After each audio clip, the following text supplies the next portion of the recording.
few people, so we start slow, but we'll get going now. And then, yeah, as I was saying, I always edit these, put them up on YouTube, stuff like that. So afterwards, you can watch it if you've missed any. Right, so we started off with a little breakbeat here, 1975 drum loop.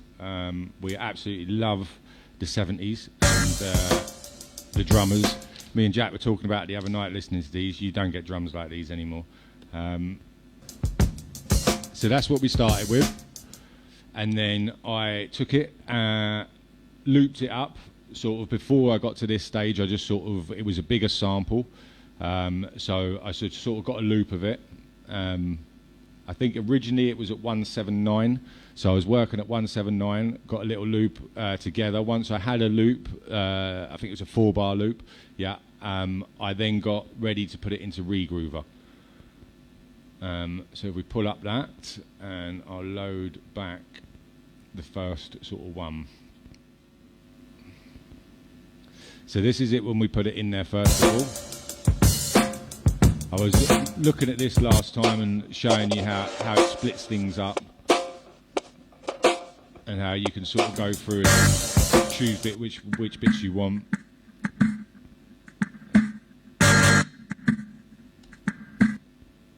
So I've gone through and edited it, got it to sort of a later stage that I'm happy with. I'll show you.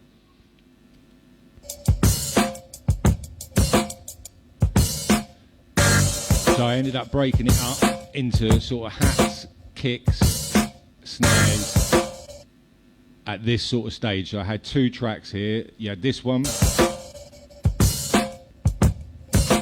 which is basically the kick and the snare with all the transients and everything together, and then the hats down here.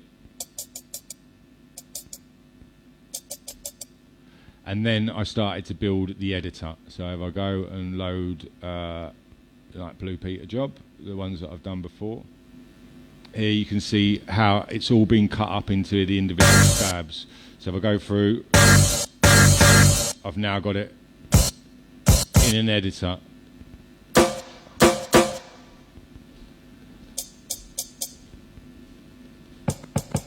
So you can see it's all been chopped up individually. I was saying to these guys, I've got a bit of swing. I've got a setup here with a dual core Mac.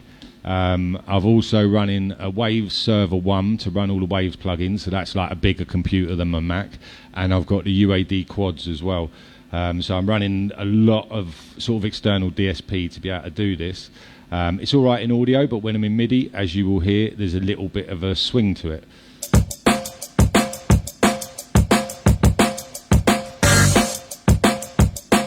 So if I go in here and have a little look at what I've done, you can see where I've cut that up in the editor. I've, got various drum samples across the keyboard here. Now there was quite a few different versions of the kick and versions of the snare, and I ended up going through and editing them until I was sort of come across the one I was happy with. So you can hear here, hello, how you doing? You can hear I've just gone with one snare here. And this is the joys of sort of doing a breakbeat like this. Quite often, every snare is slightly different. So I've got this pattern, but you could change it.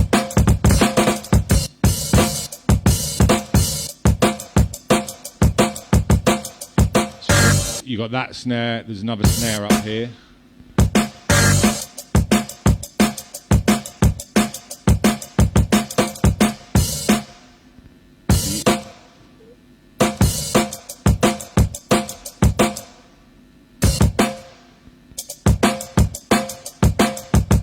There's another one down here. You can hear on that one the cut is slightly odd, so the transient's a bit odd on that one. So when something would be like that, you can actually see it in the waveform. What I'd be entitled to do, if we go in and check that snare, you see that waveform. You kind of need to bring it into the transient to stop that sort of lazy snare hitting.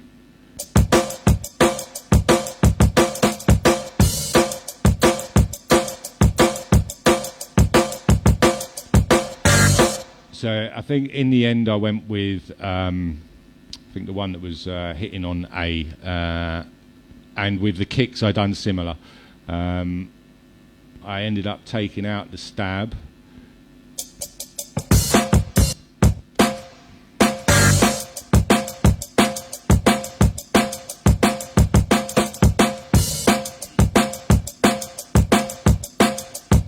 So there was another kick, as you can see on there, that didn't have the stab. The stab is hugely loud as well.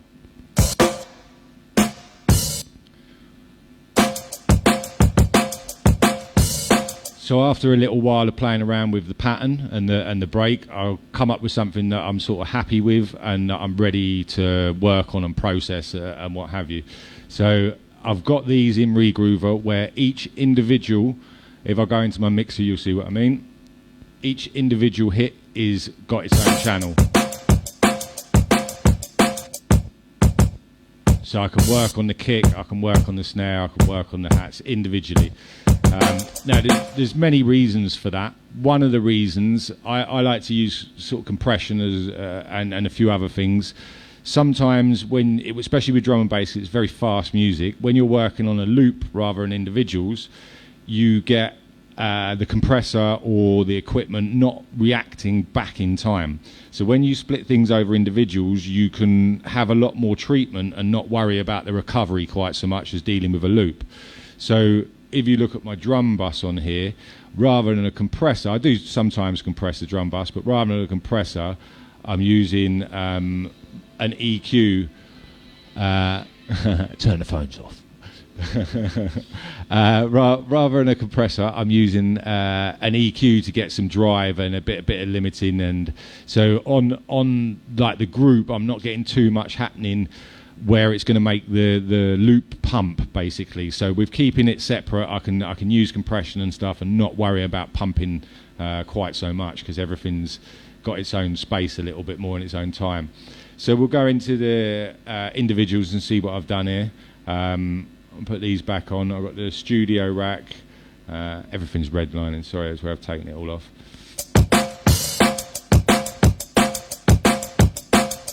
So with this one, we'll deal with the kick individually first of all, so I'll solo it up and you can hear.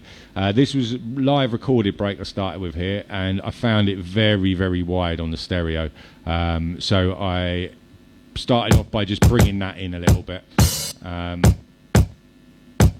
Went into the EQ, and that, again, I've got different setups here. So there's mid and side EQing going on, as well as sort of side and mid basically. So I'm taking out some of the top end and some of the low end side information, and with this side one I'd even go even further. I think it's kind of like gone back on me.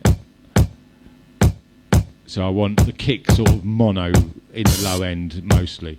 After that, I think this was actually for the stab.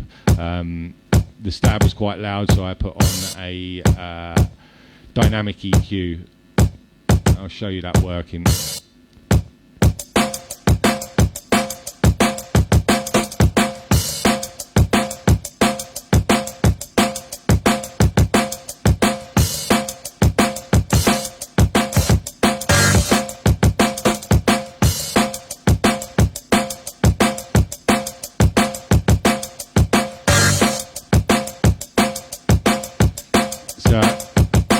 As I was saying, this is the F6, and I had this set up so that when, as you can see there, that frequency sort of pumps up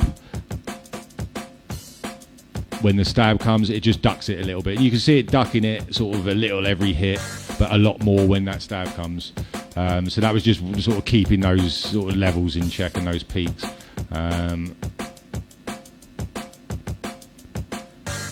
So one of the other things I did after that processing was this plugin, which I'm a real fan of. And this is an envelope shaper. So with this, I'll give it a solo so you can have a listen. I've worked on the sustain, and I've also played with the frequencies that you can play with here on the sustain.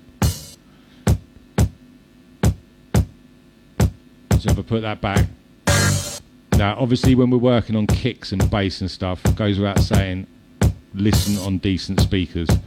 Even in here today, like, it's not fully picking up my low end of my bass, but you get it a little bit. But if you've got headphones or decent speakers, put them on, because some of the work we're doing you just won't hear.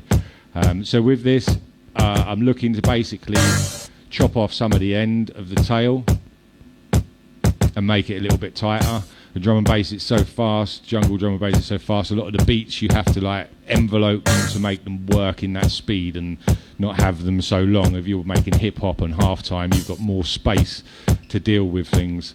So one of the things I love about this is the frequency tilt in it. So now lets through all the sort of high end tail, and I'm just sort of cutting off the low end and the muddiness that I wanted to tighten up. I kind of want the hats and the crash to come through, so really good plug-in for working with stuff like that. I've also given a little bit of a EQ of the bottom end. One of the reasons later on I want to layer this and show you submarine, and so I'm just taming the low end and taking the sort of second fundamental of the kick I can see up at about 80, 90 or so, more like 100 to be fair. So that was the processing for the kick. Now we'll go into the processing for the snare.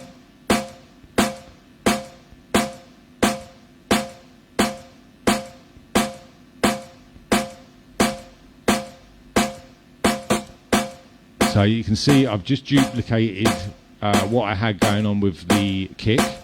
So I've brought in the width.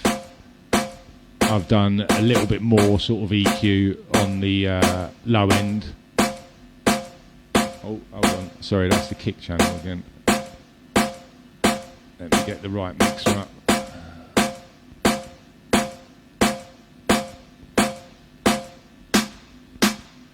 Yeah, sorry, here we go. So first things I've done, EQ, taking out a notchy sort of resonant peak, and also just giving a little bit of boost to the top end. Real heavy EQ in this one.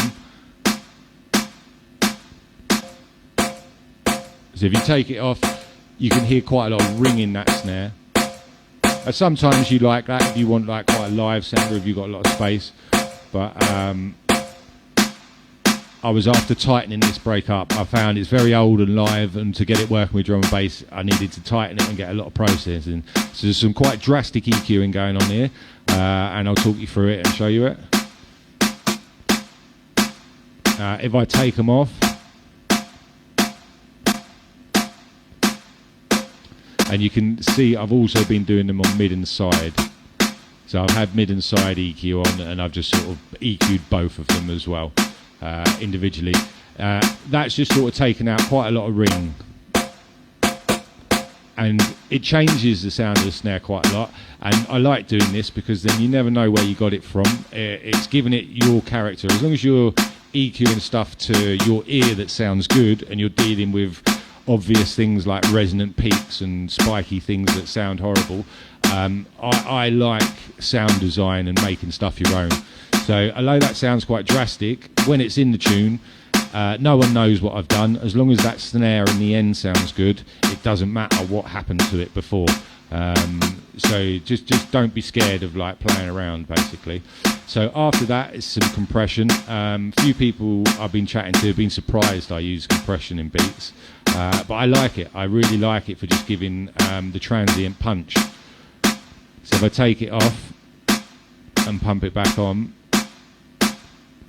you can just hear, it's subtle, but it gives tightness to that transient. And then because I'm compressing it, to do that, afterwards I go into a transient shaper, bring it out even more, and put the clipper on. Now the clipper really helps, because when you're sort of compressing and transient shaping things, you bring out a lot of spikes. So it's quite good to have saturation or clipping afterwards, so that you can push your transients and then tame them afterwards. And then once again, I'm thinking about taming peaks. All the time I'm just taming peaks without it being too audible, so that I'm basically getting better headroom so that I can have a louder mix overall. And you've got to think about this from the start, otherwise you'll just struggle to get a loud mix basically. So that's the processing that's gone through the snare there. It's also had a little bit of reverb put on it.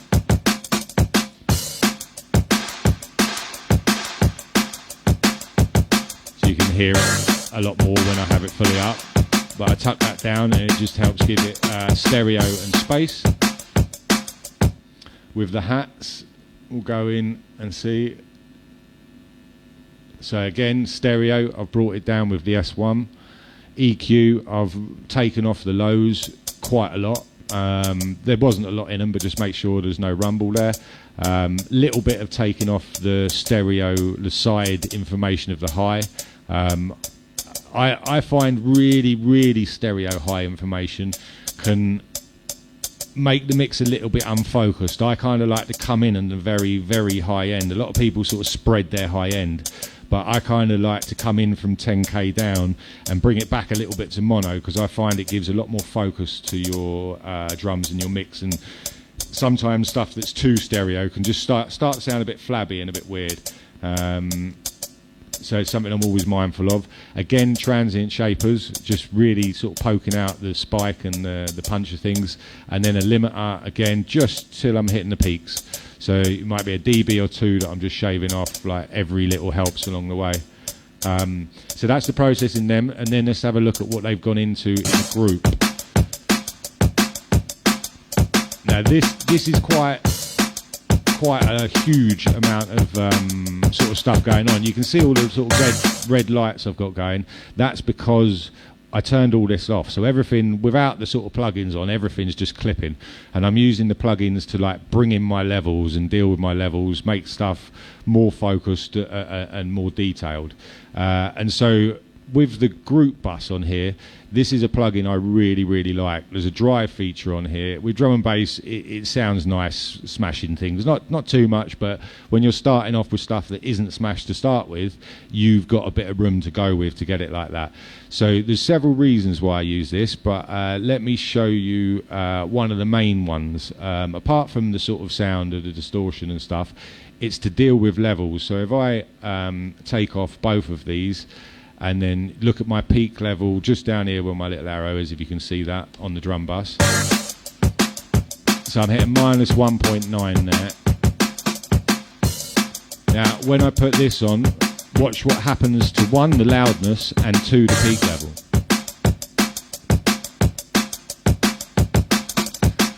So I've got a little bit more focused and perceived loudness, and my peak level's gone down from 1.2 to minus 10, so I've gained 8 decibels of headroom. Now, that's what you're looking to do. That's like quite a huge amount to be gaining through processing. So that's just through the Sheps and also the L2. Again, just a couple of dB at most, just to tame them. And I've now got a drum bus that is basically fully compressed, fully limited and leveled, ready to just be put in a tune loud. The other thing which I did go over in the last session, how I get loudness, is this system of groups that I have here. So if I pull down my Postmaster, I'll just show you that again, and we'll pull up the little analyzer so you can sort of see levels as well. So I was talking about never clipping all the way through to make sure your levels are all good. That's so that you're not overdoing the plugins and having to use oversampling and having plugins aliasing on you and stuff. So with this system, I have a pre-master. I'll go through what I've got on there, which gives a little sort of mastering section, as it were. Again, look at my levels without all of sort of everything hitting beforehand. My limiters and stuff, I just, everything's redlining. So if I didn't sort all those levels out before, they're in a sorry state when they get in here. So that's my master processing. I'll go through that a little after this, but just to show you what I do with 2 master outs in groups. This is now my loudness channel. On the post-master plugin insert, I've got a clipper, which I just set to clip, and then that's going to lock everything off at 0 dB, no matter what level I push this channel. So my main output is sitting at 0 dB, and this is now my volume for a mix that I want to send for mastering. That's got headroom, nothing's clipped, and for the loud push mix I want to send to DJs. And everything beforehand, no clipping, no aliasing, all good levels. So this is my system of loudness, and it works a treat. So I'll just go through the master setting that I have. This is sort of a default master setting that I'll have set up. RS56, put in mid-side mode. I give a little bit more side information, just literally turning the volume up. Drum and bass these days is really taking up a lot of stereo image. That's how it's getting quite big in the mix. One of the secrets is the stereo image is being filled a lot more. So that is like my control for that. I can, with this plugin, I can monitor the mid, the mono, the stereo, the sides of the full master, and I can level them as well. So hugely useful sort of plugin that sounds really nice. You know, it's an EQ. I can add tops and stuff here, as you'll probably see later. I probably have done. Next I go into the ever famous SSL bus compressor. This is about the only compressor I would use on a bus or a master. It's really, really nicely designed for it. There is a few others out there that do it. I like this one. If it does give pump, it's kind of nice and not very audible, as long as you don't push it too much. If I have a look at the levels, you can see again, just touching it. Not a lot of gain reduction going on, just touching it. After that, I've gone over this before, but I'll do it again. This is the CLA 2A. The SSL is quite sort of centered in its sound. The CLA 2A gives you a little bit more width in its sound. So this is just running through it. It's got no peak reduction going on it. It's just the modelled sound of a really nice bit of gear. And again, we go into another modelled nice bit of gear. This is kind of for tops and a little bit of glue. It's used a lot on vocals, a lot of other things instead of EQ, basically. I'll give you a little play of it.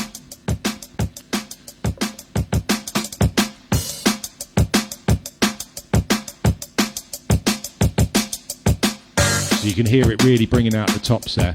So I just put it on for a subtle glue and a subtle brightness that just sort of acts differently than EQ and doesn't sound like EQ. It's kind of nicer than EQ, I find. And then again into the limiter, and I'm just going to go into this. I'll watch these levels as I add bass and add more, but usually I head for a like sort of -6 basically on my out of the pre-master, and then I've got this one to push another 12 dB to get loudness. So that's sort of stage one. I'm going to close this down, load the next project and get stage two. Anyone online, go share this video, go make yourself a cup of tea. I'll be back in a second. So slowly loading a bit of a Blue Peter job where I've gone in and worked on this and then just saved it in different projects as I'm going through, so that I can like show you the individual processes of it, as it were, and bounce stuff down and stuff as I'm going, so I can keep it from crashing basically. So this is it a little bit further on. The regroover has gone. I've bounced the brakes. We've got listen.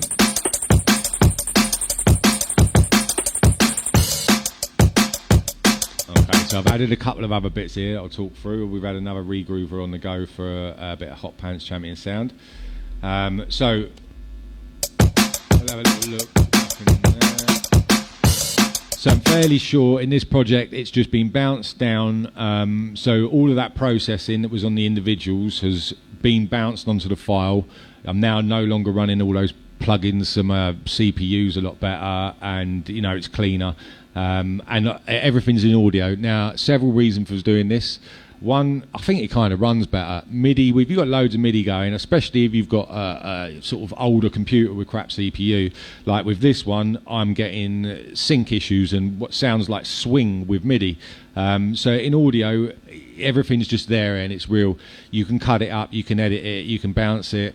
There's a lot you can do with it, and you've processed it all there, and it's now your sample. So you're starting to build your own sound design sample pack or sample collection, however you want to do it, and it's yours. You know, no one else would have processed the beat like that. It's a good way of keeping things. If you name them properly as well, you have everything in order. When you go to that tune, the beat is there for that tune, and it's just all nice. It saves lots of problems down the road. Trust me, it took me years before I'm doing this religiously, and I wish I was from day dot. I could do a lot more with my old stuff if I was, and I just can't even open it. So yeah, learn by my mistakes. So this has just gone back in, I think, on the processing. I'll just have a little look. I've just gone in and done limiters basically. So this, if you don't recognise this sort of thing, big thing that it's in, it's Studio Rack, and in front of me I've got a Wave Server 1, and that is running all of my plugins. So I have a little option here, switch to local. If I did, my computer would probably die, or switch to SoundGrid. So when you load this, you just put it onto SoundGrid. That basically makes sure it's running the plugins on another computer in the background, and then you've got 8 sort of racks of plugins, I think it is, there you can load, and it just takes up one insert on your sort of Cubase one. There is macros and stuff on here, so you can assign and everything. There's all MIDI learn, so you can get quite versatile with this little tool in itself. All you need to use this tool, if you wanted to use it as a plugin host, all you need is just one Waves plugin that you own, and then go and download the SoundGrid stuff with that, and you can have this as a host. If you want to run it in SoundGrid mode, you need a server, but I'd highly recommend people looking to upgrade their computers don't just get a DSP. It runs like a dream with DSP away from your computer. So on my groups here, kick, snare and percussion, I've just loaded the Studio Rack with a limiter, just watching my levels with everything and giving headroom for the outputs. And I haven't bounced the bus group, so it's still going in here to the Schweppes and the limiter as it was in the drum bus, and same with the master section there. So I come to layer more things with this break. Now I had that sort of loop that I was happy with, and you'll notice I got rid of the stab, and just kept that sort of crash kick for every 4 bars. So the next one I loaded up was the regroover for the Hot Pants break, Champion Soundz break. And I cut it up a couple of times. So this is the latter one that I had. Let me just load this other one. So this is how I cut this break, just to take the shakers. So if I solo the shakers, so that's soloed up, just the shakers, and just it was sort of a little bit of the hat as well.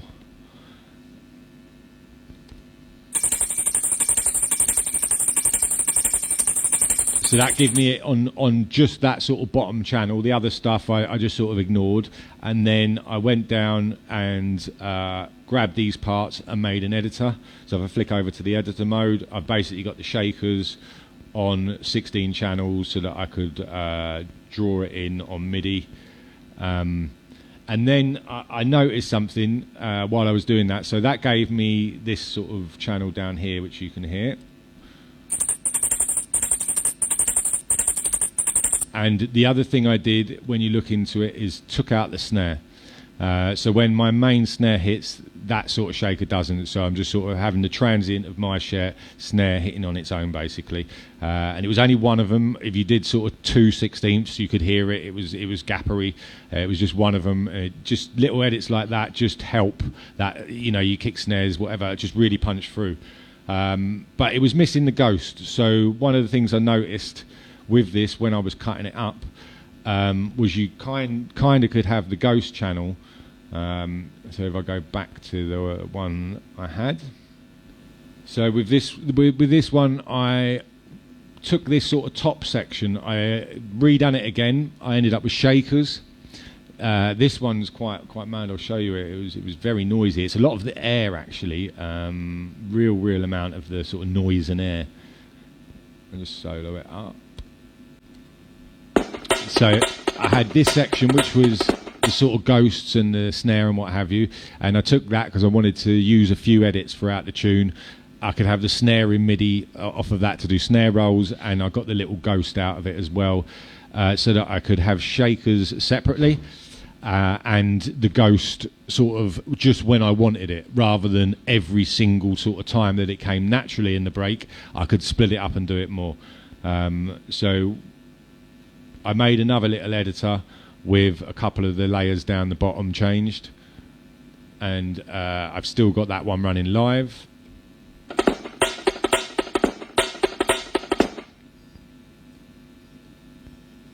Sorry, just go back and switch off those and keep it in editor mode. I've got to remember that with this.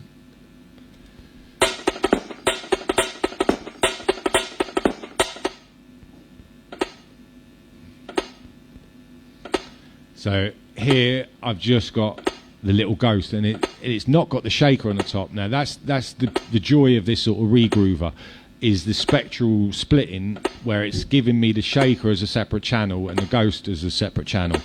Before, you could never really do that. You could try and EQ it and stuff, but you know, you're not going to be able to do it to these levels. So what that's enabled me to do is have a slightly different pattern than you sort of would have been restricted to. And I can have the shaker going full, but the ghost just going now and then.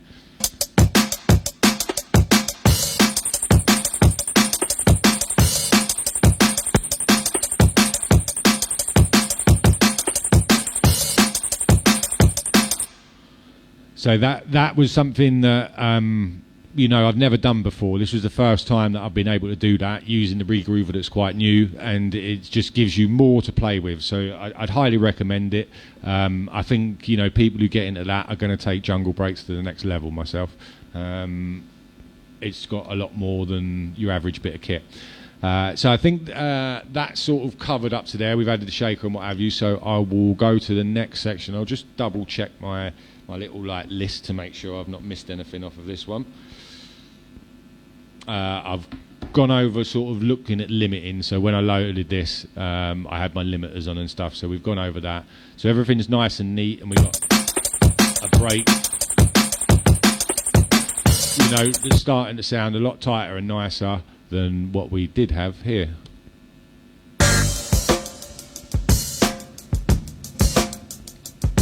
Because that's what it came from, that and then the shakers from the hot pants, and a lot of processing.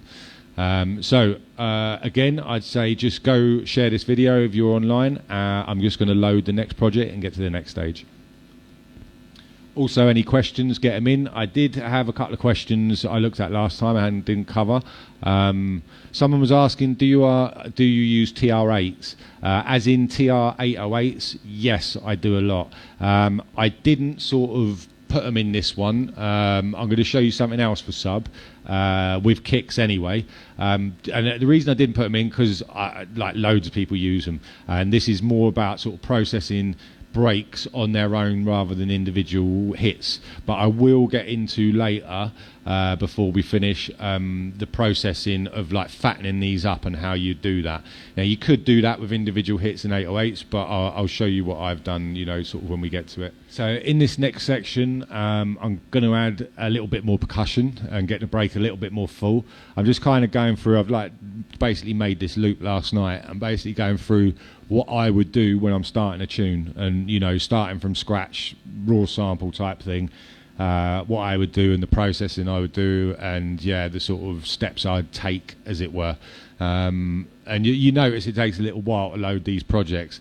This is one of the long things of having a big default. Like, it does take a little bit longer to load it, but the time you save rather than just loading all of your groups and all of your sends and all of that every project, it's just, you know, ridiculous. So just bear with it. So this next section, I think I was on some rides. So let's have a little look what we got.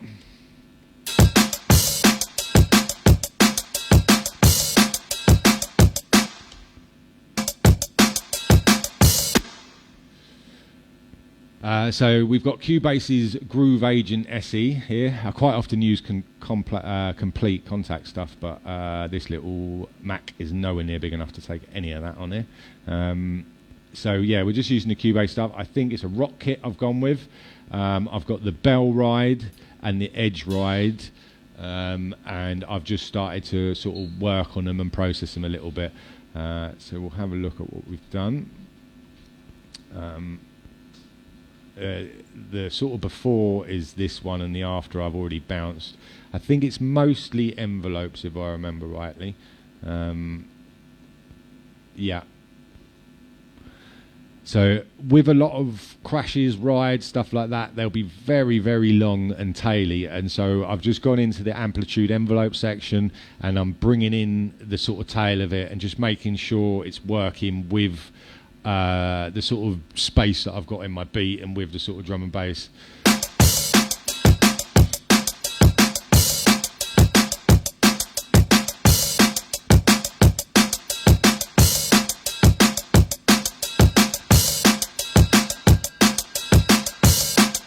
So you can hear how long it can ring out for if you don't deal with these envelopes.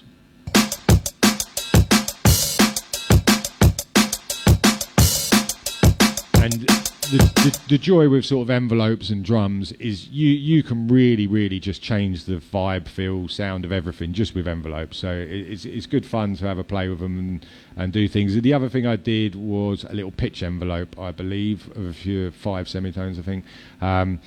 Just giving it like a little bit more push off. It's probably quite unaudible unless you've got really good speakers. But it's just, I'm always looking at transients and push-offs. With drum and bass, things sort of have a lot of impact and punch, even to the level of rides. It's a ride that's sort of part of the groove on the 3, and so it wants to have like a fair bit of weight to it. So I find, a bit like you do with kicks and stuff, little pitch envelopes on the start of snares, kicks, rides, percussion in general really helps the transient with it and can make it sound punchier. So that's some of the processing that it had, and then it's ended up like this. And I've gone and done even more processing. Now, someone was talking in the questions about mono and stereo. You're not doing this in mono. Now, as this tutorial goes on, you'll see how I deal with mono stereo. The break that I sampled was in stereo, so I sort of took it and dealt with the stereo to start with. If I monoed it, I probably might have lost some of the vibe. So I'm trying to tame the sort of stereo field throughout this and keep some of the stuff, and obviously I'll lose others, but I find monoing stuff, especially old live breaks, you can lose stuff. I like to work with them. If they were stereo, I like to work with it and then just really deal with it myself, basically. That's why, the S1 was on there bringing it in, and then that's why you'll see now I'm using Cubase's combined panner. So rather than having a stereo moving it around the stereo field like this, I get the combined panner. Let me get the right one. And then this is basically, bringing in the stereo. And so I then make it a lot thinner, lots of wide, not thinner, lots of wide myself. So with this, I'm looking at rides slightly to the right, hat slightly to the left, how a drummer is and what have you. So I just pan things slightly off as well as bringing them in.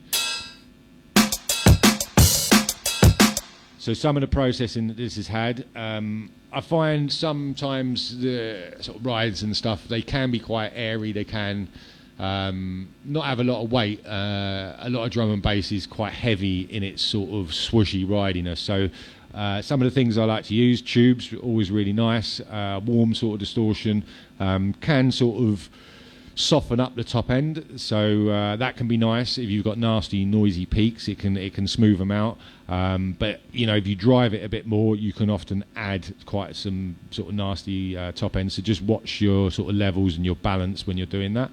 I've probably done some notch EQs, some notch EQs taken out. just what I found were ringing frequencies. You know, I went through with the peaks up, just hearing, you know, where the worst ones were. This is always going to be relevant to, you know, how far away you are from the speakers and stuff as well. But it's nice to just take out some of the worst sounding ones to your ear. It just makes things not be quite so harsh always. And the last one is, because I've done the sort of tube and bits of EQ and what have you, I'm just giving some air to the ride. This is one of my favourite sort of like air EQs, as it were. You can put it up at 20 kilohertz and 40 kilohertz and stuff. So I'm just adding some real like high airy boost to the ride. This one's a bell, so I'm having this a little bit more metallic than the next ride I'm going to deal with, which will have even more air and a bit more swoosh. So this one's a little bit more meaty. And then as I load my sort of next Blue Peter job, I'll show you the next ride that I loaded in and how I dealt with that one. Again, I'd ask you to go and share this video, tell your mates to come and watch, and I'll load the next one. So we're going to do another section here dealing with the rides and sort of getting the break together, as it were. So I'm happy with the loop, and then I'm just looking at that after this section. We're going to look at the fatness of the break. You can quite often be working on stuff and you think it's there and what have you, but I often find, unless you're A and Bing and you've got something in the bottom of your file where you've got another drum and bass track and you're listening to the levels of that, you can think you're fat, but you're really not when you compare it to the sort of levels and the loudness and presence that drum and bass has. So I'd always advise, I don't have it set up here, but I'd always advise, that's one of the beauties with this setup where I go through these groups and all this processing. If I just load a track down the bottom as a reference track and go out my main out, it doesn't go through my processing, so I can then hear someone's track being referenced. So I might have TI or Serum or someone down the bottom here, and I can be making my beat and just solo their track, hear where they're at, watch theirs on an analyzer, come back to mine and see where I'm at. And so it's a really sort of good system of doing that. So like I was saying, I'll go over fatness in a minute after I've done this next little ride section, because sometimes if you're not A and Bing, you can be surprised how way off you are. Drum and bass is fat, and you always need to have it in mind from the beginning.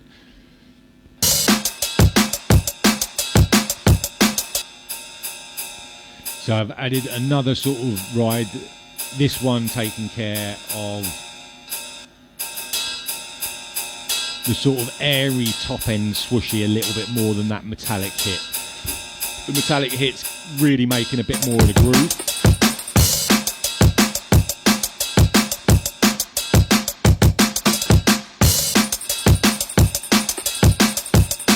And the sort of edgy one is just much more air or air swoosh, that sort of gives a bit of speed as well with drum and bass, I find.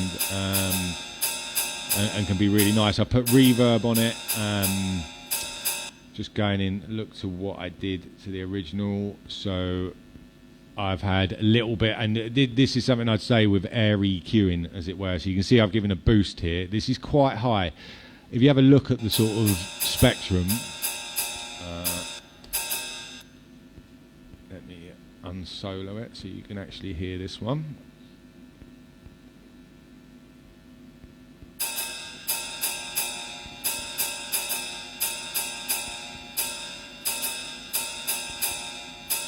So if you have a look at the spectrum, I'm kind of EQing a bit of nothingness. It's not these peaks you can see down here. I'm EQing like the top where there is sort of not a lot. And to me, that's where sort of a lot of people always talk about like top end air. I find a lot of stuff a bit harsh when people push top end too much. And so when I'm pushing for air, and it will be in only specific sort of sounds that I'm doing this, because a lot of stuff can be rolled off at these sort of levels so that you can have audible air in your percussion and the odd sound, maybe vocals as well here and there if you've got a heavy vocal track. So it's those sort of frequencies, very, very high sort of, 16 plus type frequencies that I'm looking to sort of boost here when I'm going for that airy sort of EQE boost. And again, really good speakers and headphones are what will make you hear this, because it's subtle. This one I didn't do so much of the sort of peaky EQing on. I found it all quite flat. Yes, there's some resonance, but it was all quite flat and not too spiky, like with big sort of ones jumping out. You know, you're always watching two tame peaks, but at the same time the resonance is kind of where the vibe of it is, so you just want to be a bit careful you don't take too much out. As I came out, I could see I've tamed like the low end sort of one in sort of muddier sort of 300 400 hertz regions, and the other thing I've done is this Oxford Evolution again, and again it's doing the sustain but with a frequency curve, so I'm taking out the mud but keeping the airy top of the tail. Subtle but nice. I put this on 12 octaves and 100% because it's doing it full, as it were. So that's the processing that ride had, and then it got bounced out. And again, I just go through I bounced this out because I'm doing it on a very, very small computer, and I just want to go through the sections, but the sort of practice of bouncing out is so good. If you leave everything, I mean, I used to just run crazy big projects, leaving everything in MIDI and what have you. It ends up being so messy. It's not as tight. You can look at it in audio and make sure it's tight, make sure it's hitting, do manual fades instead of side chains. There's just so much more versatility that you can do once you are in audio. So I would highly suggest the methodology of just sort of making stuff and bouncing it out is a really, really good thing. I don't often do it this quickly. I might, in my tower, do it, a bit more before I bounce. But when I'm doing this last night, it just sort of reiterates to me how good it is, and how you just get tighter quicker as you're going, because you're just going over and checking everything, making sure everything's right. It gives you a little bit more sort of focus to work on the sound and make sure the sound's right when you're committing to it. So there's a lot to be said for that. So here we've got the break.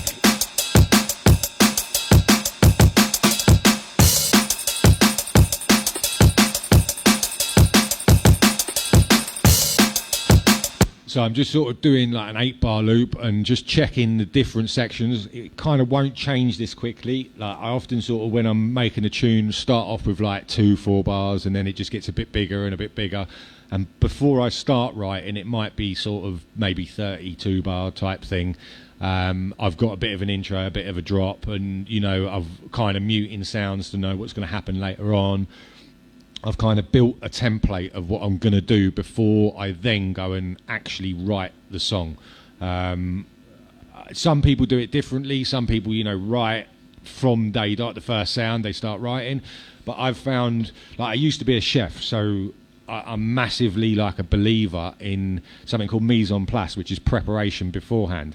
So if I was cooking and I'd have a load of people coming in at 8 o'clock at night that's going to be ordering their food all at once, and I haven't cut my onions, I haven't cut my tomatoes, I haven't made my sauce, I'm going to be in the shit, in all sorts of trouble. And it's the same when you come to writing a song. Like, you don't want to be in the state of mind of like, where's a hat, where's a snare, where's this, where's that, when you're writing. When you're writing, you want, like, I can write a song in an hour or two if you have all the ingredients there. And it's key to have all those ingredients, work on them, keep the excitement that you've like got all these sounds that you haven't yet sort of made a tune with, and you've got them fat, you've got them worked on, you're like gagging to make the tune, rather than you've got half a tune written and you don't know what to do with it. You're still trying to add things. For me, that's like a hard way of writing music. Each to their own, but for me, I struggle when I do that. This way, where I've got a full palette of sounds, I always come out with something. And if I'm not happy with it, quite often there's something else that I didn't use. I can go in, delete out the bass, and try that one again. And so it's just a really nice way of working, and I highly recommend it. So I think we're here with this section. I'll just check my notes. Yeah, I think we're ready for the next section, which is really interesting. So go share the video again, get a cup of tea or something, and I'll be back to discuss fatness and how I layer this up to make it even fatter. So the plugins I'm going to be looking at here mostly are going to be like Submarine, So let me see where I'm at here. So I've got a couple of layers here I need to mute out to show you how I made them. I think that's how we go.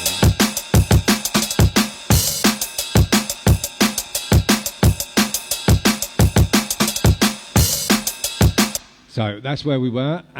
So I've gone and got a couple of other things going. So let me show you how we've done that and what we've done. Right, so I've gone and done a little bit more EQing. This is the kick, I think it is, yeah.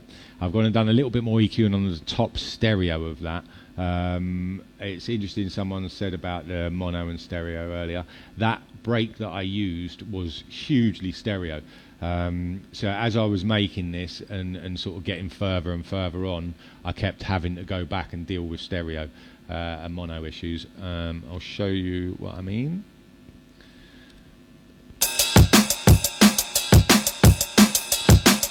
So you can see I've already used the S1 and various things, bringing stuff in, but it's still got quite a lot of side information in this going on.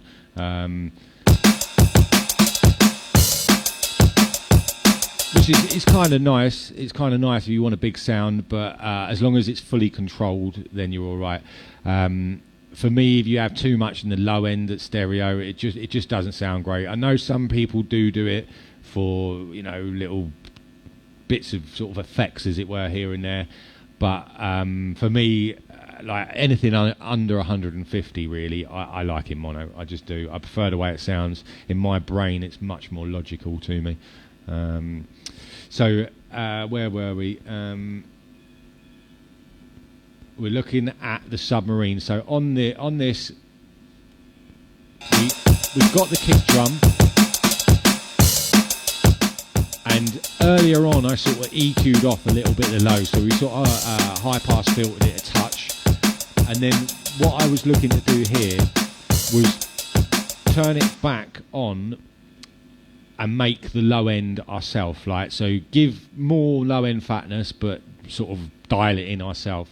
So this little plugin here is Wave's new plugin, which is a sub synthesizer.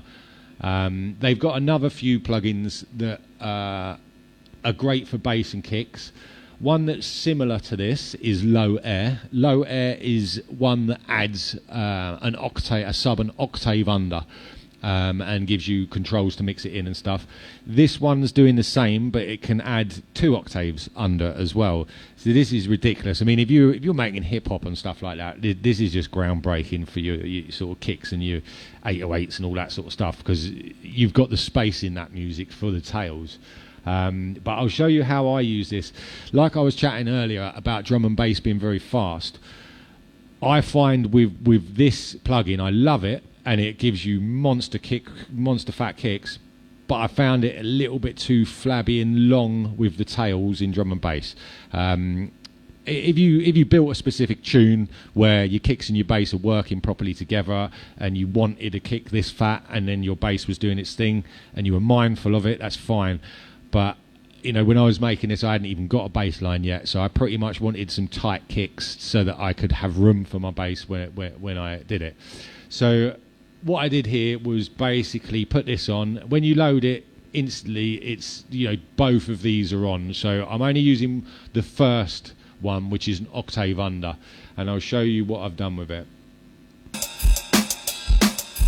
Helps if I solo it up. Now, again, I would say to people, you really, really need to be listening on like speakers that can hear this, because you won't if you're just on your laptop.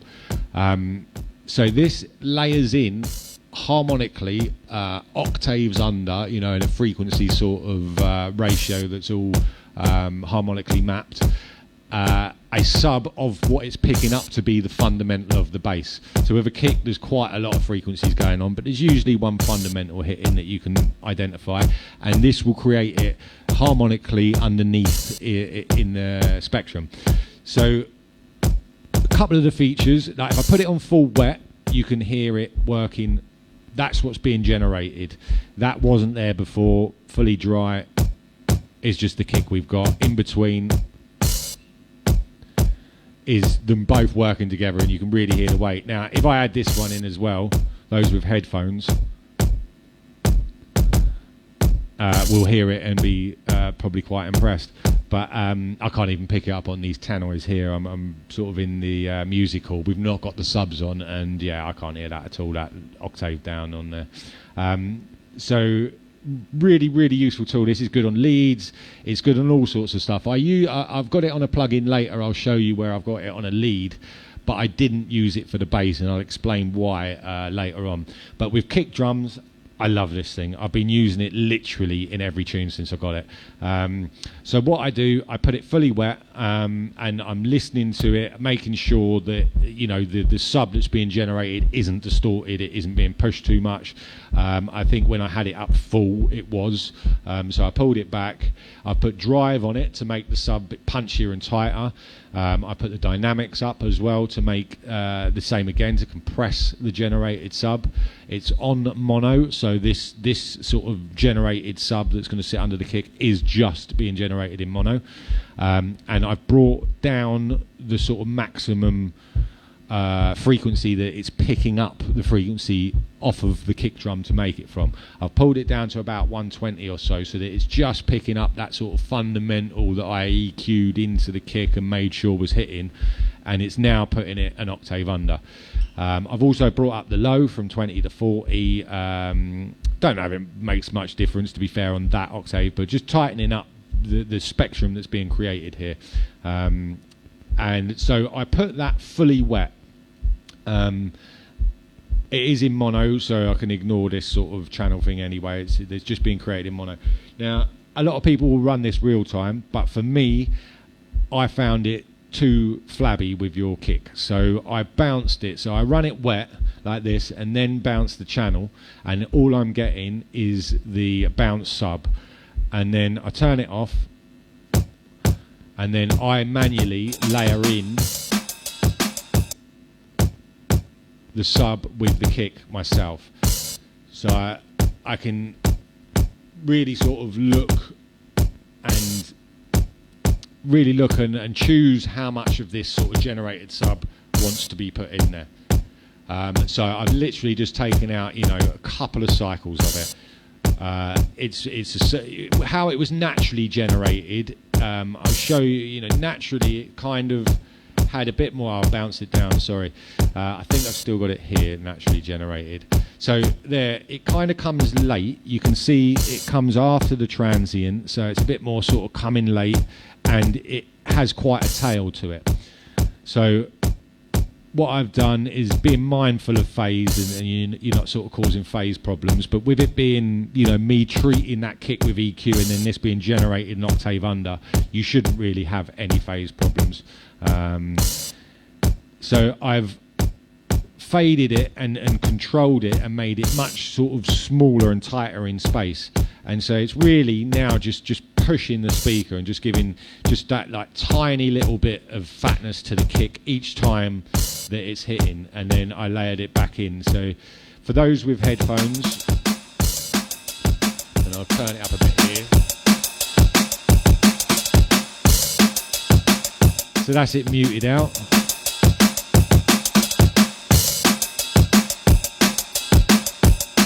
And then that's it put in. And the better the headphones you've got, the more you'll hear it. I'll pull it up on the analyzer so you can see it as well.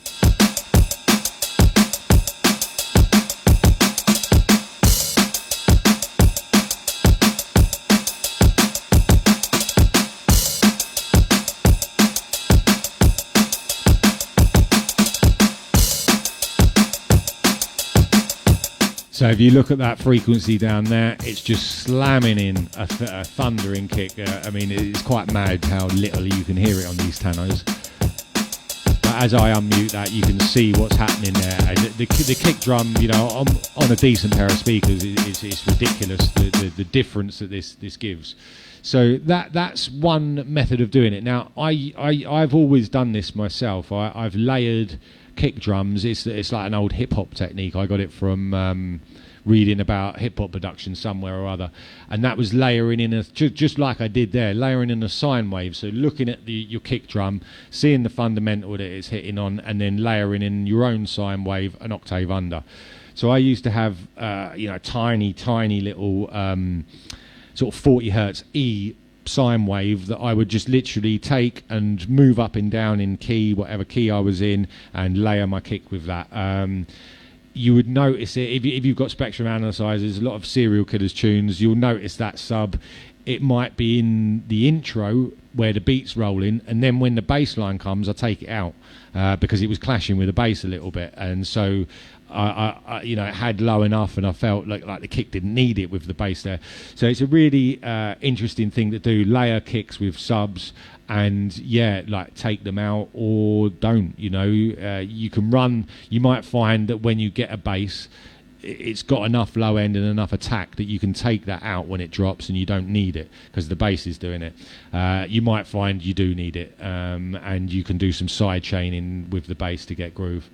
So the next method would be looking at the snare, and this is how I used to do kick layering, but I'm now doing it with the snare. So we've done the kick with Submarine, using it as the layer.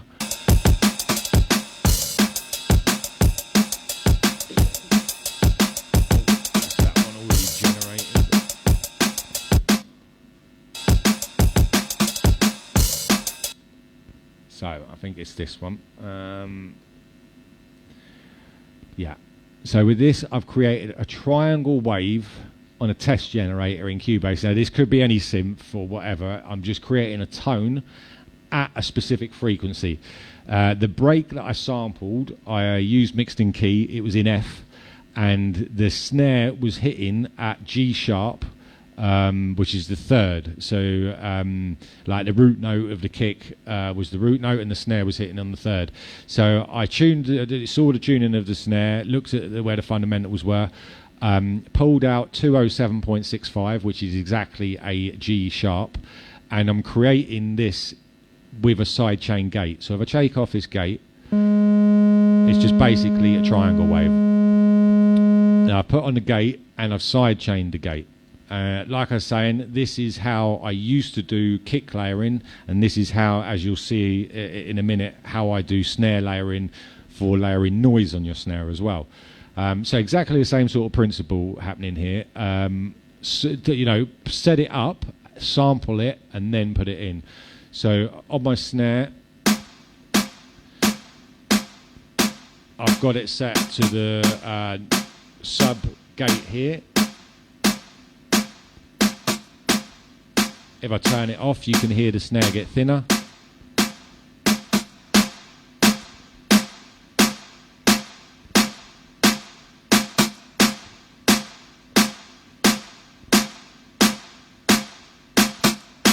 And then when you put it back on, you can hear that sort of 200 hertz fundamental type thing happening. So what I did was basically generated that tone. Once I generated that tone via that, I bounced it. That's why, I mean, you don't need anything here for it to sort of happen, because it's been generated by a sidechain gate. So I needed to then like create a channel with nothing in it to bounce that sidechain gate. So then what I ended up with was just the little layer of it.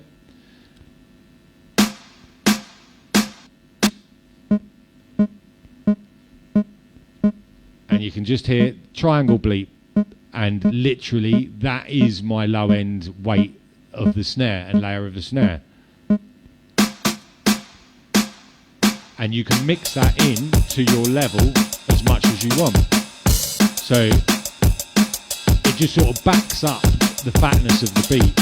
So we've got like a, you know, the beat was there, it was EQ'd, it was, you know, it already sounded all right. But with these sort of processes, we're adding a lot more body and a lot more fatness to the low end, and it's also controllable in length and volume. So I can go into those and I can pull out that tail or shorten that tail a little bit, and I can also up and down the volume of that layer. And so, you know, if it's a bit too boomy in that low end, I can just bring it back down and the snap of the snare will come through and that boominess will go.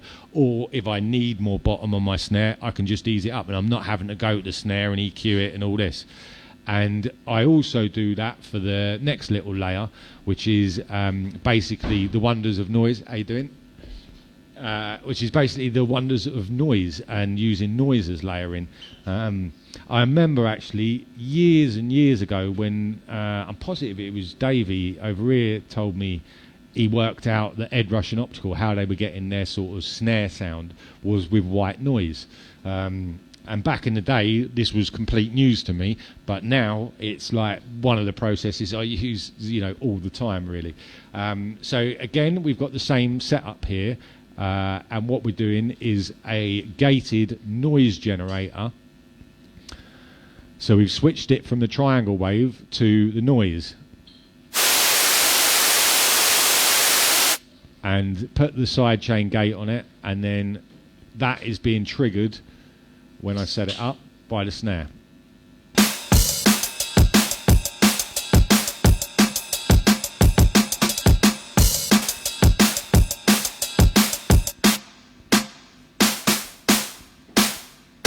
And that gives you that sort of tail and that swooshiness to the snare that you hear and recognise quite a lot in drum and bass, and many other styles of music.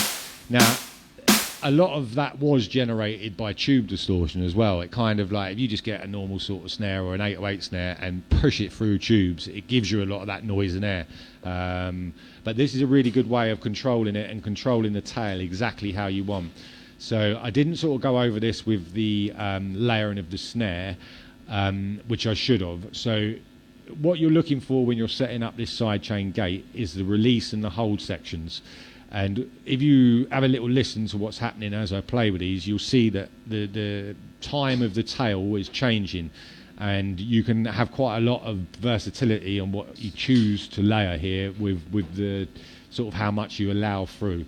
So I'll give you a little example.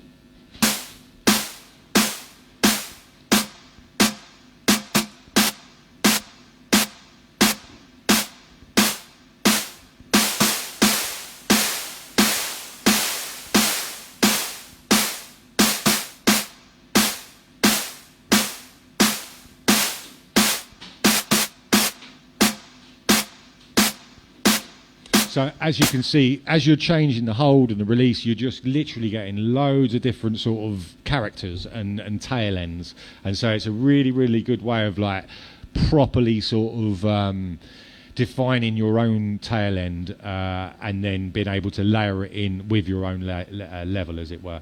So that again has been bounced, and I think this is the one. Oh, I say it's been bounced and it's not there. Disappeared from my samples. For some reason, Cubase has lost that sample, so we'll bounce it again.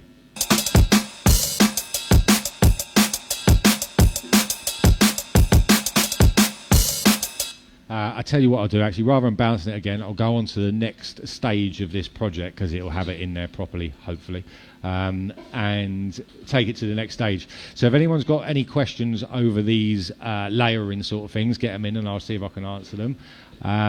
And I hope that's helpful.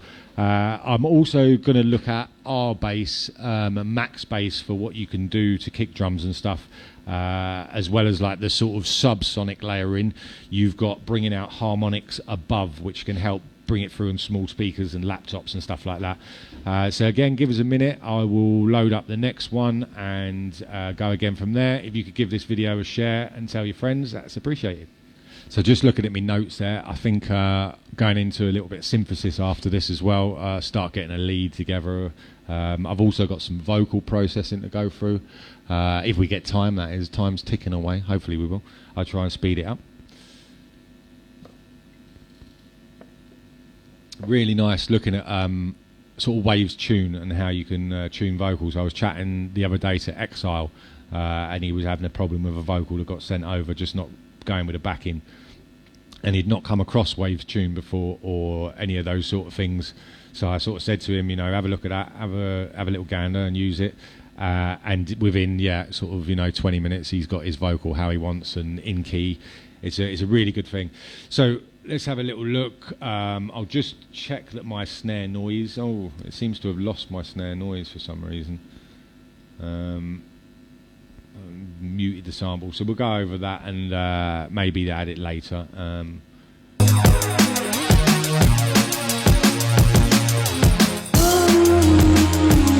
So we've jumped right into the one that's got vocals and synthesis. So I'm going to have a little look at flow motion and show you how I sort of built this.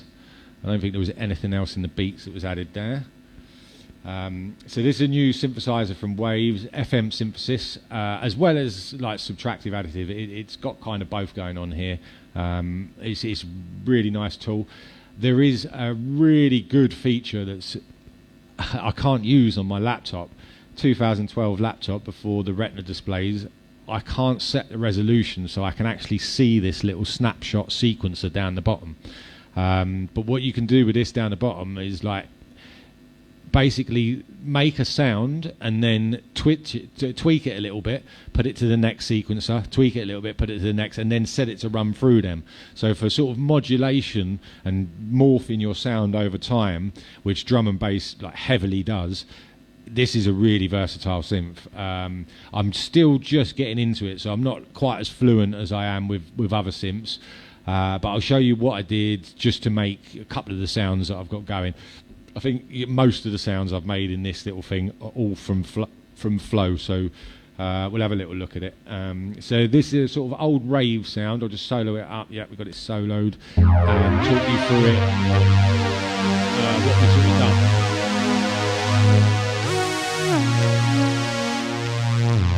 So I'll take those back off and just go through and have a look at the voices. The unison's on, so we'll put that back. We've got some reverb on, so we'll take that off. Take the delay off, got some chorus on, take that off. You can see there's a bit of a filter going on and some modulation. I've got that set to modulate a B by the looks of it there. So if I go back to that's like the motion side of it, which is your amplitude, envelope, bit of EQ, some effects, some filters. And the flow side of it is the more oscillator and FM side of it and what have you. So at the moment there's just one oscillator playing. We've got a sawtooth just happening there, and I'll show you what I did to just sort of get things going. So this is basically a copy of that oscillator, and then they've been fine-tuned off against each other. Like I said last class, rather than just doing one tuning completely off, and you like that sound, fine-tune them off against each other, because if you just do it off of one, you're knocking your notes slightly out of key, and yeah, you'll have problems with tuning and pitching later as you add more. So that one got added in, and then I think it was just some frequency modulation. The next oscillator that come in is making the chord, making that sort of old school vibey chord. So this one is tuned 3 semitones above, making like a minor third key, and then with the notes on this scale, as it were, every sort of major minor has 3 major chords, 3 minor chords.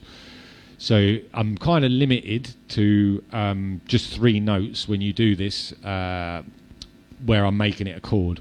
So what's happening here is actually a logical key progression that's making this loop. And we're just, on this second section, it goes technically into another key and then loops back.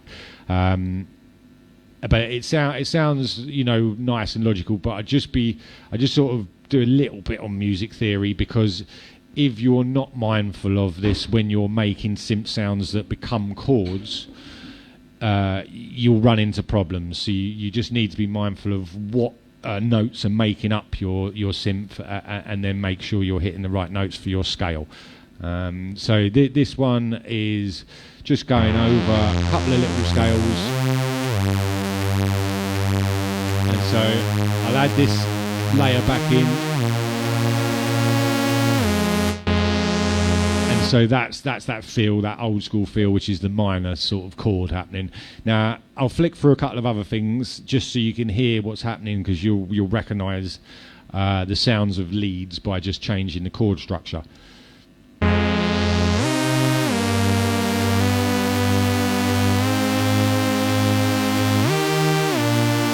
so we're a bit more sub-focusy and happy when you do it on the 4 semitones, which is major. And so it's either, when you're doing this, the best ones are a minor third, major third, and perfect fifth. Obviously an octave up you do as well, but you can do that in the ratio, not the tune sort of thing. So then the 7th is 7 semitones perfect fifth. That's a much more sort of powerful thing. So you get the different feel of the harmonic relationships. But we're going for the old school vibe, so we'll keep it on the minor, which is 3 semitones up.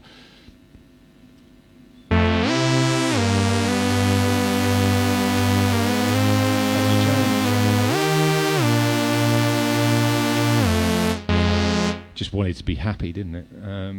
So I think there's a little bit of frequency modulation happening just on, not a huge amount, just a bit of envelope going on, and it's pulse modulation set. It's not set to FM, so the little sort of dots you see all about the place are where you drop your modulators. So a little bit like massive. Here you've got envelopes, LFOs. You either choose your envelope or your LFO, and you drag it and you drop it in wherever you want, whatever space will have it, and then it will start acting upon that and modulating it. So I've set up a little envelope here, and you can just see how active it is.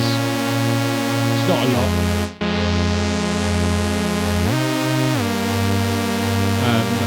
The other thing I've got on here that I can hear is portamento.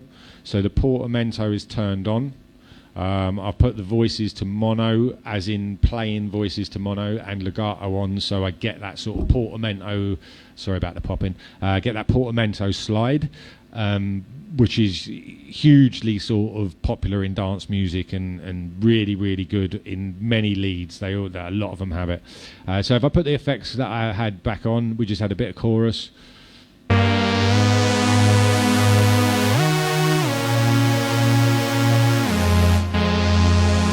Little bit of delay and a bit of reverb, and it just gave it that sort of space.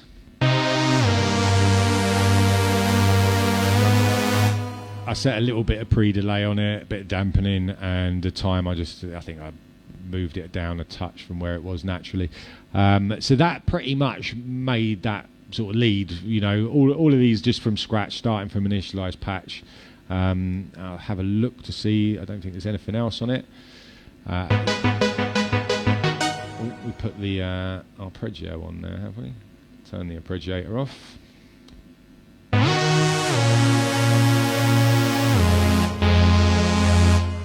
So, well, that's one of my sort of favourite ways of making like old school sounds. Kind of like back in the day, samplers you'd quite often play a chord on one note because they'd be sampling a chord or sampling a sweep, and so you get that very old school sort of feel when you make chords on synths and then one note becomes a chord.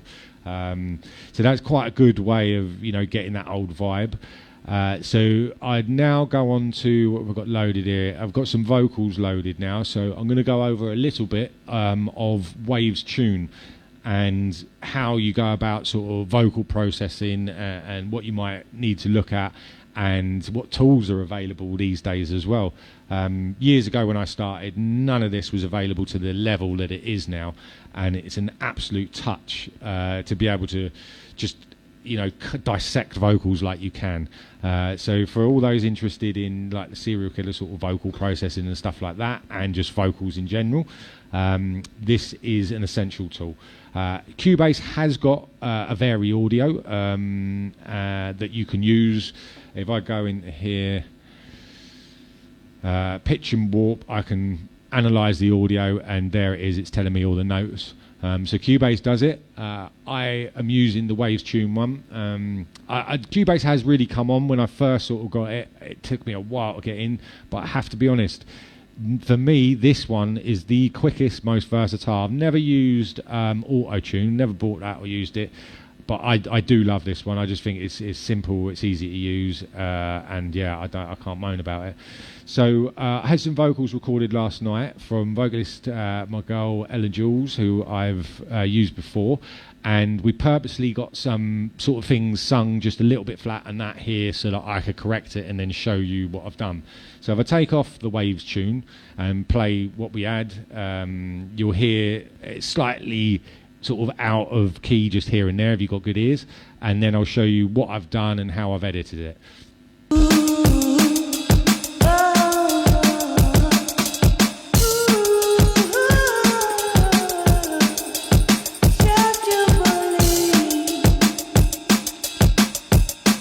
So it's simple as that, few ad-libs and a little phrase at the end. I've put like some ridiculously big reverb that I've got set up on a send on it so that it sounds nice.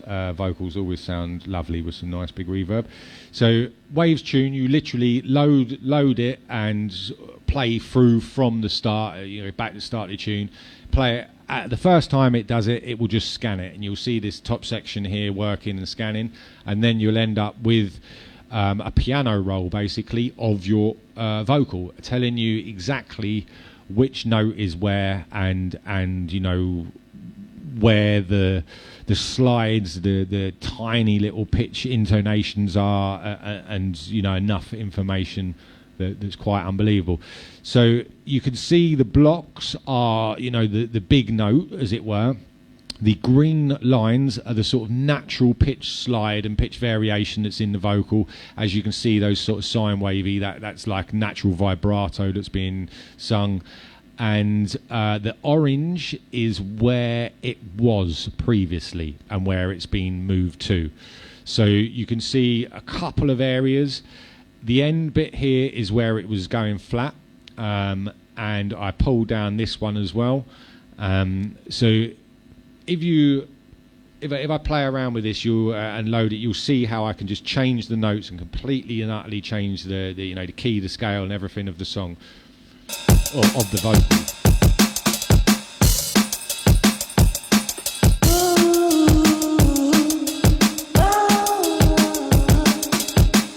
So as you can see, you can just move, cut, move. You right click, you can slice. You've got pencils, you've got zooms. So you can go in, merge in. So if it's cut too much, like some of these down here, you might want to merge them. So you can hear how much you can do with the vocal, and things like this where it's gone straight, that green line straight.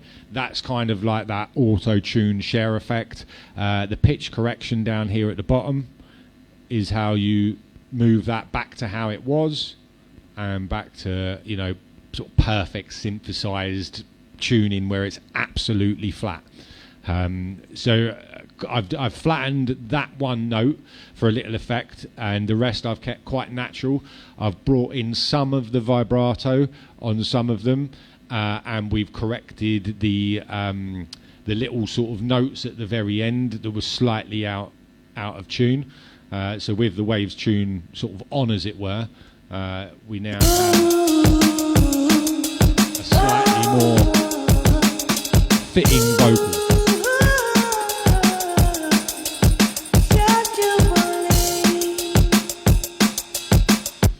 And again, I bounced it, so I can take away the sort of wave sing, and I've now got just the vocal. I've gone in just a little bit of top and tail EQ, just making sure the rumble picks up and the mic is gone and stuff like that, and tiny bit of sort of top end. I've gone in with a little bit of delay on this as well. It's sort of quite a floaty vocal and sort of space for it. And I've also added another one of my effect sends I've got set up. This is a very tight tape delay. If I take it off and you can hear it.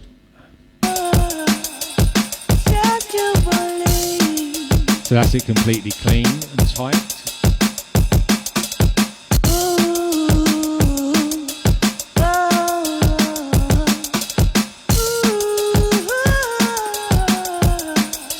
That first one is like a very small space, just tiny bit of like really tight delay. I think it's like 32nd or 16th or something, and then the large ambience is hugely big reverb, just washing it afterwards. It's also got the delay on there, So now we're at the stage where I've got a recorded vocal and I've tuned it, and I'm ready to sort of now go, okay, let's cut it up. Can I make some effects? You know, what can I do with it? Where can I take it to sort of spread it out and have a bit more of a whole vocal background? So I'm gonna shut this one down and load up the next one where I've done a little bit more to the vocal, and then we're gonna look at sort of getting in a bass after that as well. So again, if you can share this, I will shut this and go and open up the next Blue Peter job, which I've got done earlier. Someone just asking what program I'm using. It's Cubase 9.5. This is. I do use others, but I've used Cubase since I was since about 20 years now, so I'm pretty fluent with it, apart from on my Mac. I'd highly rate Ableton. I've played with it a little bit, and it's great fun, really creative. I'd rate Reason as well for creativity. Fruity Loops, a lot of people are loving. I really like a lot of the stuff. Logic is really good. I've got that now, and I'm learning it slowly. I'd honestly say, like, they're all slightly different, but you know, for the last 5-10 years now, every DAW is good enough to do everything you need to do it. It's all sort of personal preference and just whatever's sort of quickest for you and your workflow. And for me, I just know Cubase inside out, so I end up there. I think I've done a bit of bass work in here as well, but we'll just go and pull up and just have a little listen to the vocal layer now and see what we've done. So I've gone in, I've done a little bit more processing to the vocal. I've cut it up, I've put it in pull stretch, I think it was. Created, yeah, we were messing with that the other day. Put it in pull stretch, created like a slightly bigger version, and you know, I've got a few delay sends going on and stuff. So I'll give you a little playthrough. I've basically created an atmospheric backdrop of vocals now that just goes over it. I'll give you a little play through it, and you can have a listen and see how it sounds, and yeah, then I'll talk you through what I did.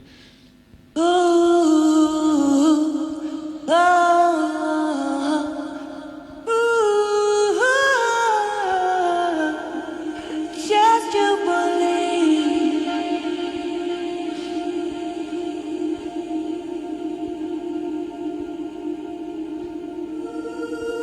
Just you believe. So, as you can see, we started off with, I think it was just this layer down here. I've gone and, like, I'd highly recommend this pull stretch thing. I use it in Audacity. I think it's available as a plugin. You've got it as a plugin, haven't you? I think it's available as a plugin standalone. It basically time stretches stuff ridiculously, like 1,000%, 2,000%. Did you say it was? What? You could make it to a millennium long. Millennium long, like literally. The one thing I'd warn with it, if you do put something in it, because it's stretching it like 1,000%, it's going to make your file huge. So don't just put like a whole tune in there. Cut up that tune into the bit you want to stretch and then stretch that, because you'll end up with just monstrously big audio files that you have to deal with. But it's real good fun, and I quite like it on vocals. I find it sounds a lot like the reverse reverb technique. If you don't know that, I'll talk you through it quickly. Have a sound where you want reverb to lead into it. So if it's a vocal coming in, you get that sound, you reverse it, you put reverb on it, then you reverse it back, and then you cut that reverb tail that's sort of reversed, and then layer that into where the sound's going to start. So you get a sucking effect of the reverse, which is actually the reverb in the other way put onto that sound. Now, hopefully you understood that. If you didn't, I'll do it another session and I'll actually show you. But this is a similar sort of technique or sound, especially this one up here, where it sort of sucks in. And here.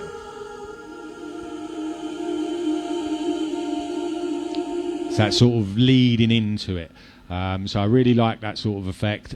Paul Stretch did that, but you can do it with reverse reverb. So there was another, I think I sent the whole loop into Paul Stretch and then went and cut that up and looked at some of the long stretches and obviously the vocal was in key, so when I stretched it, I then needed to have a look at the vocal notes. So like this one here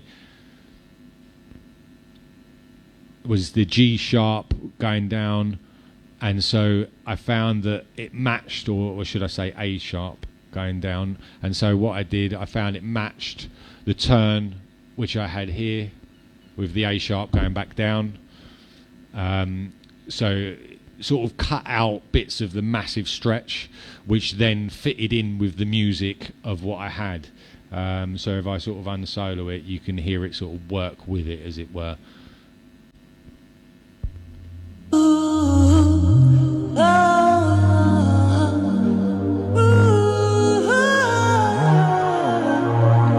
Just you believe.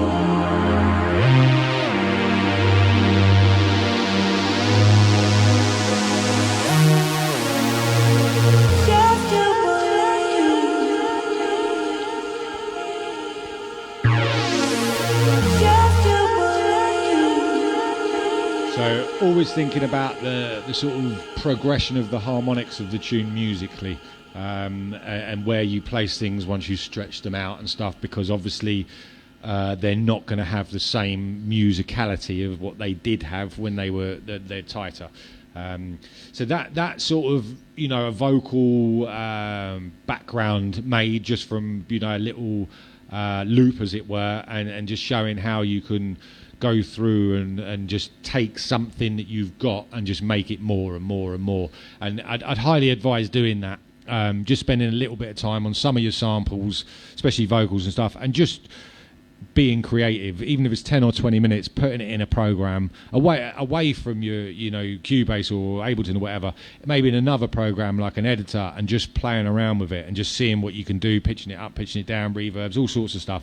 Because you'll create some, you know, nice sound design stuff that works with your original samples, and you can bring them in, and because you've created it from them, there's just a sort of connection. And even if you've mangled it so much, there's still a sort of like connection that came from that. And it just helps. For me, it helps the overall glue and gelliness of the tune. To really sort of use the samples you're using and just build on them more. And of course, back in the day with limited sampling space, that's what people would do, because they couldn't fit anything else in their sampler, so they had to be more creative with what they had.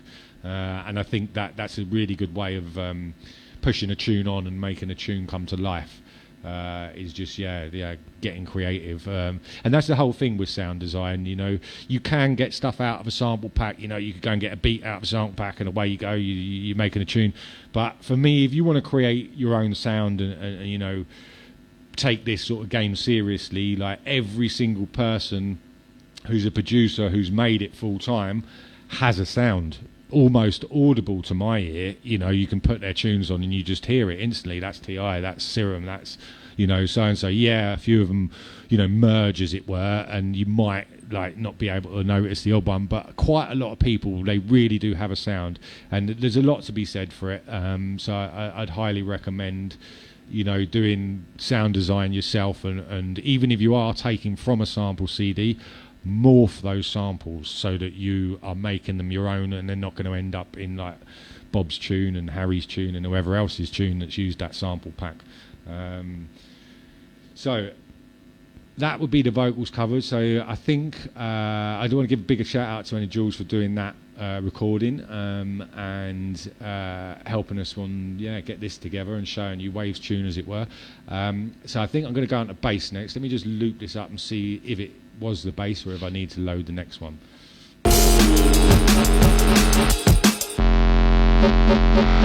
Yeah, so we started making the bass on this one, and we're in flow again. So I'll sort of solo it up and show you what I did, and then I'll load like a later project which has a couple of other versions of this bass, basically.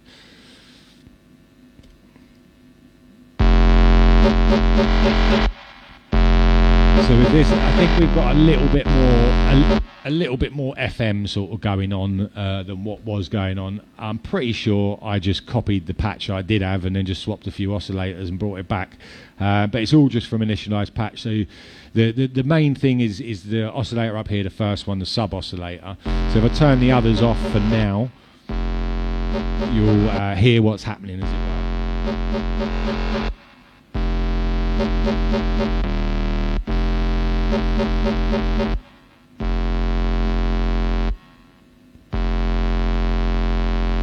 So not too much going on, just tiny little bit of movement, couple of oscillators. There was oscillator, an LFO set to rate of 2 bars, and this one was going in on an envelope, just giving a bit of movement. Now that's just a sine wave coming out there. You can hear it sounds quite distorted.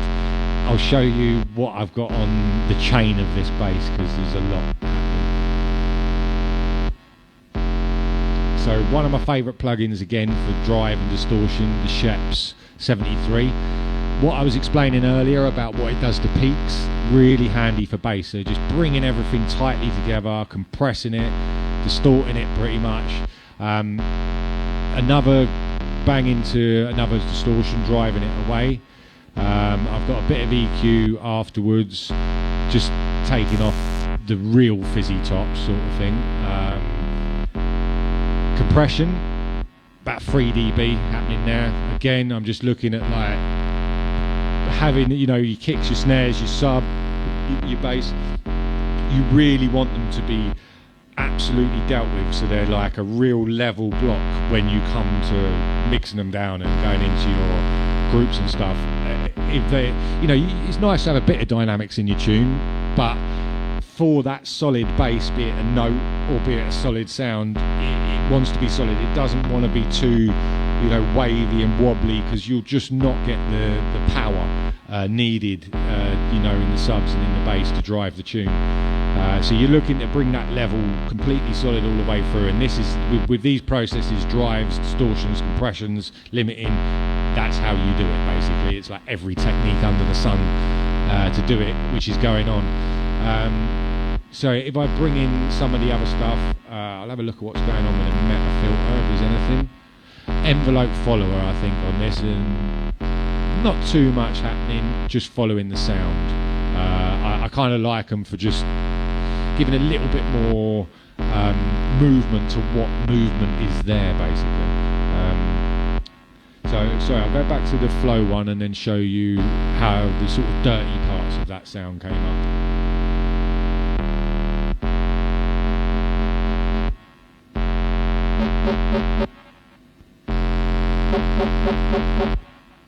So it is LFO, sorry, I said it was envelope. Well, it's an LFO on both of them. So we've got the rate just live, as it were.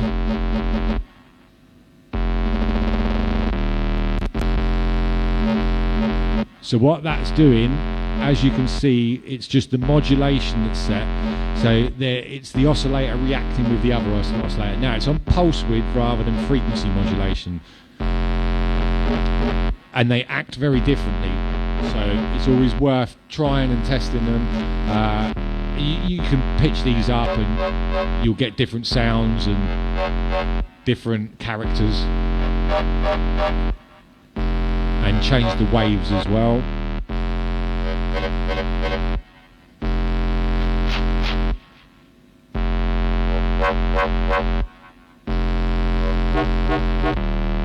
Now, for me, FM synthesis, I think's the best for drum and bass. I have to say, for like dirty drum and bass leads, nasty, growly sounds, I just don't think there's better synthesis than FM. You can really get some tones and timbres. I'm a big fan of FM8 from Native Instruments, and I don't know if this works to say that's almost got like a clipper on the output.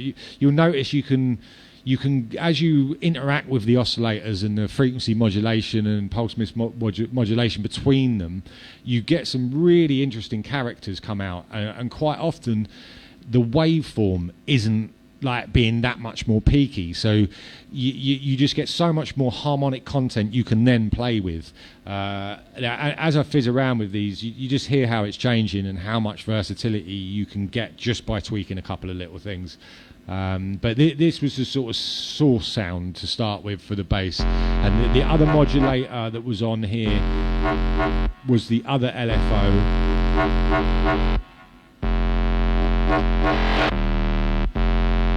which is set over here to 2 bars on a slope, so you can just sort of hear it coming in at the end. And both of them have had fade-ins to the LFOs, so the sound comes and then the LFO comes, so it gives it a little bit more movement, a little bit more interest, as it were. A little bit of drive on the effects section, and I think that is it. No unison, bit of portamento. Can't really hear the portamento because there's not notes playing. Multiple notes. So if we take that back down, all I did was basically made one of them. I think that was my first one.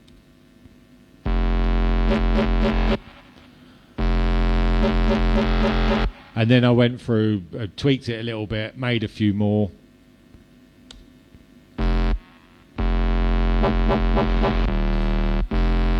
Again, just really subtle little changes. Sometimes it's the oscillator, sometimes it's the ratio.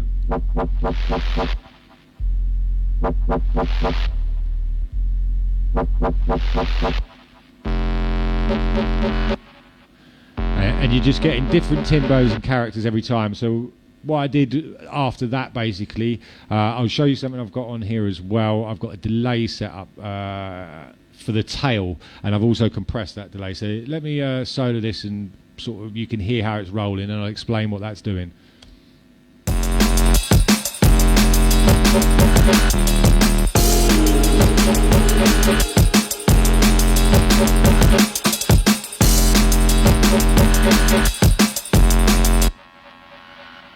So just soloing that delay that's sent on the bass there.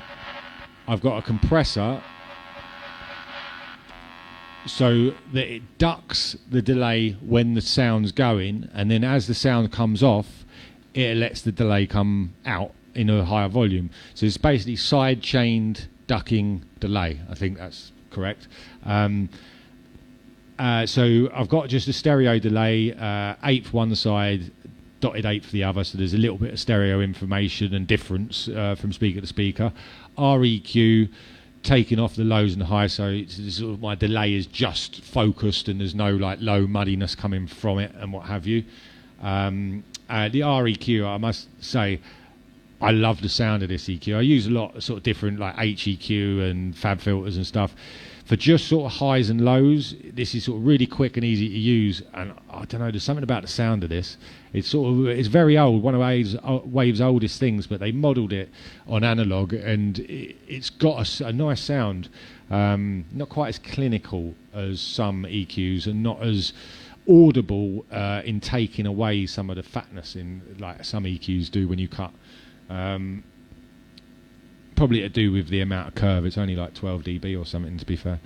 Again, I've rolled off more low, so this is the send effects for the bass, and so it's just sort of pumping in when the bass ends. So we solo it up.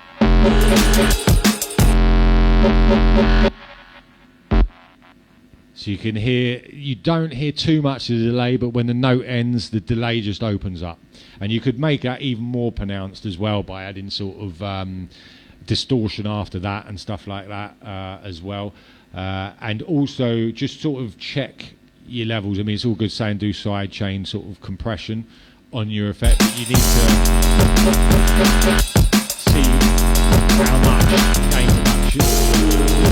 You need to see how much gain reduction is actually happening. So you know, if you want it to like completely have no reverb or delay until the tail, you smash it right down.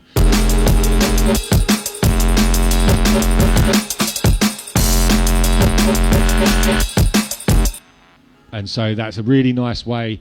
It works really well on vocals as well, especially with drum and bass. Like with vocals on drum and bass, because it's such a fast music, there's not often space to have delays.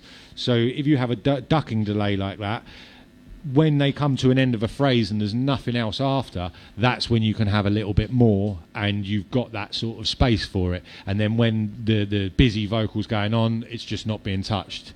So it's a really nice technique, not just for sort of bass, but for vocals, for many things. Also on snares, say reverb on a snare, you might find the reverb sound a bit washy on a send. If you sidechain through your transient so that it doesn't hit the reverb and then the reverb comes, really, really subtle but effective things that like not a lot of people often think about, you know, doing stuff like that, compressing your sends and all sorts of stuff like that. But the difference it makes on the tightness of your mix is quite astronomical. So I'm going to do one last little thing. We've got about 8 minutes left. Thanks to everyone who's been locked on. I'm going to load the last project, which has got a bit of everything going, and I'll just talk you through a few more of the stuff that I did and where I take it from here to finish a tune, basically. So just having a look at my notes and a couple more checks on levels. As the tune's been built, as you're building along, all those sort of limiters and everything that I've got going, quite often, you know, you add a new sound, you add a new thing, and you need to go back and look at that if it's going into the same limiter or what have you, or like your master section limiters and stuff, just to make sure that all your levels are good and you're not hitting things too hot and too heavy again. This one I've bounced out a few versions of that bass, so how the bass, you know, I was flicking through and changing it, that's basically what I've done. Got a couple of different versions, bounced them out into audio, and then what this will enable me to do is have a lot more versatility with the audio.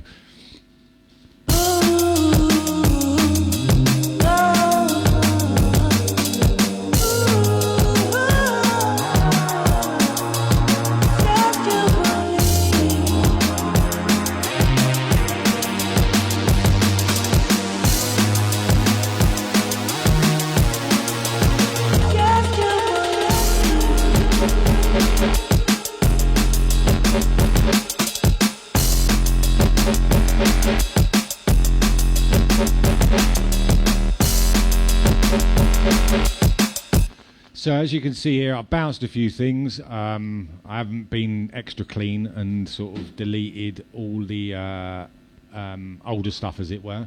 So we'll give that into a new version so I can delete some stuff here and clean it up even more.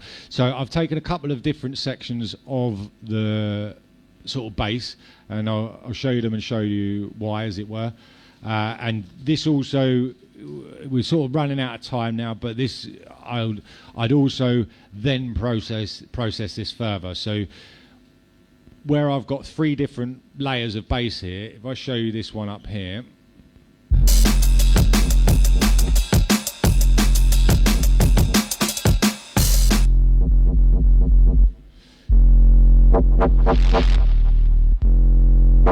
so this is another version, and it hasn't got quite as much noise and what have you. And so if you listen to this one compared,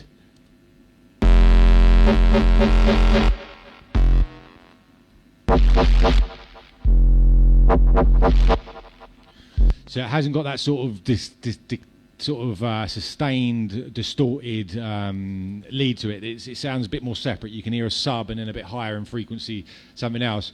So I've taken a few versions like that to see if they can work later on down the tune, because I've got sort of like, you know, 30, 40 bar loop here or what have you, but I'm not starting to write it yet. I'm just starting to sort of test how you would write it and how you would sort of see which sections are going to happen next and stuff. So with bouncing this out, I'll just give it a little sort of test to see if you can run it with the lead, and this will work for a later part of the tune.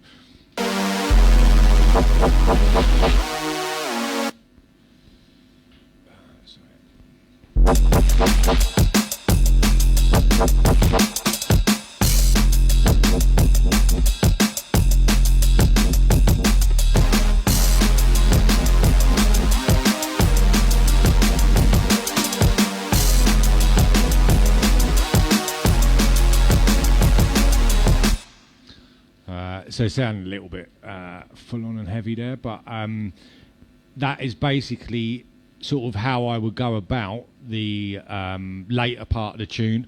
You get the same sort of B line, filter it off, and then work other lead sounds around it. And with the bass that I've got down here, I would do the same. I'd split it up into sort of sub and then tops, and then like I was with the beats, where you can really level those frequency layers, be it the noise snare, the punchy low end sub or kick. It's the same with bass. You've got your sub on a separate channel which can be leveled to a perfect level, and then the mid range can be brought into how it want. The most I would do would be 3 sort of layers, but quite often it's 2 subs and then tops. And then it would be sort of split over individual channels, and then you can process them further and take different distortions on the top end, put more effects on there, look at more processing, like I had the meta filter loaded where you can add more LFOs, more envelopes, etc., and get going. So I've covered quite a few different things today. We're getting right up close to the end. Everyone's here ready to start putting some tunes on, I think, and listening to some music. So this is the little track that I made. I want to say thanks to Jules, to Enna Jules, for doing the vocals, and thanks to everyone for listening. If you want to know any more, check out my Vital Elements channel on YouTube. I've put a few things up there. This will go up there as well when I edit it and take out some of the pauses and rubbish. And yeah, if you want to follow us, Serial Killers UK, Vital Elements, Facebook, Insta, all of that. Log on, and if you could spread this video far and wide, it's much appreciated. This is the second one we've done, and we're going to do another one again in 2 months' time. So if you've got questions, if you've got things you would like us to go over, message me, get them in, and I'll get them done for next time. Thanks for listening, and see you again.